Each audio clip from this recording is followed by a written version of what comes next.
La richesse de notre cité a permis une vie artistique foisonnante. Mais qui sait encore que notre patrimoine peut s'enorgueillir d'un chroniqueur flamboyant et mystérieux, Jean d'Outremeuse, lequel ne survit dans nos mémoires qu'à travers la rue à laquelle il a donné son nom. En réalité, Johan d'Esprès, c'est-à-dire Després, né le 2 janvier 1338 d'un maître Jean d'Outremeuse et d'une Marie Pollange, ce bavard fut longtemps considéré comme notre écrivain le plus brillant. Mais les historiens actuels ont appris à s'en méfier, car le personnage avait un sens aigu de l'exagération. Ses œuvres colorées, comme Le miroir des histoires ou Geste de Liège, valent toutefois par la mentalité qui s'en dégage, celle d'un liégeois de la fin du Moyen-Âge, témoin privilégié de son époque. Et pourquoi disait-on qu'il avait un sens aigu de l'exagération? Parce que Jean d'Outremeuse invente, quand il ne sait pas, il enjolive. Il fait plaisir à son public en mêlant l'anecdote et le merveilleux à l'histoire véritable. Ouais, mais comment on sait qu'il exagérait? Et toi, comment est-ce que tu sais qu'une information est vraie sur Internet? Je croise des sources. Eh ben voilà. Il y eut à la même époque, à Liège, un personnage également célèbre, grand voyageur s'il faut le croire, et insoluble énigme, Jean de Mandeville. Celui-ci écrivit un livre des merveilles du monde en 1357, sur lequel, en raison des nombreuses ressemblances qu'il présente avec d'autres récits de voyage contemporains, ou par le soupçon de plagiat qui l'entoure, on émit beaucoup de réserves.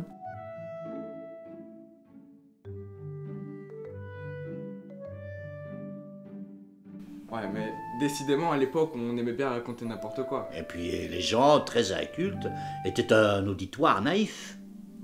Mais comment résister? Mandeville écrivait en français pour que, je le cite, « chacun le comprenne ». 200 manuscrits de son œuvre nous sont parvenus. Aujourd'hui oublié, le récit de Mandeville fut extrêmement populaire au Moyen-Âge. Le roi de France, Charles V, en possédait un exemplaire dans sa bibliothèque. L'auteur y racontait son invraisemblable voyage, au départ vers la Terre Sainte, et puis bien plus loin. Voyage de 34 ans effectué entre 1322 et 1356. Il visita l'Orient, l'Asie centrale, l'Inde, la Chine, les îles de la Sonde, la Malaisie, l'Éthiopie, l'Égypte, l'Afrique du Nord.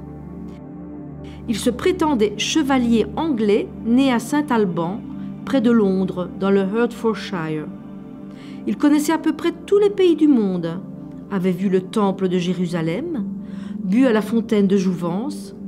Il narra toutes sortes d'autres fables naïves. Mais souvenons-nous qu'au Moyen-Âge, il était poli d'offrir au public le merveilleux dont il se délectait. Malgré l'invraisemblance de son récit, Mandeville fut considéré jusqu'au XVIIe siècle comme un véritable découvreur. Personne n'osait mettre en doute la réalité de ses voyages, même si ceux-ci l'avaient mené vers des îles flottantes ou des hommes à tête de chien.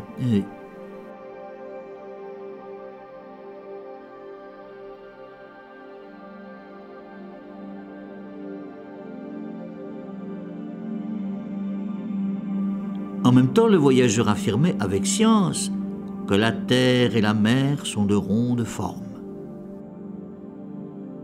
Pour lui, le monde n'avait ni limite ni fin, tels ces abîmes qu'on imaginait volontiers à son époque.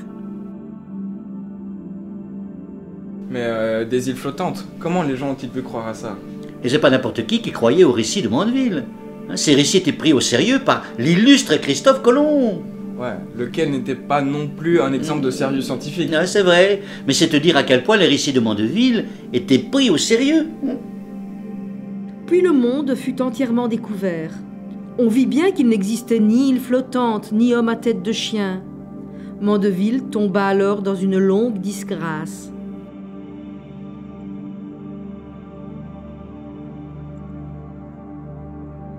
Puis coup de tonnerre, en 1880, deux érudits s'aperçurent par comparaison que notre pèlerin avait allègrement pillé les récits de voyage de 2 de ses contemporains. On se demanda alors qui se cachait derrière l'affabulateur. On crut découvrir qu'il était en réalité Jean de Bourgogne, dit Jean à la Barbe, médecin liégeois, qui avait composé un ouvrage sur la peste, mort en 1372 et enterré au couvent des Guillemins.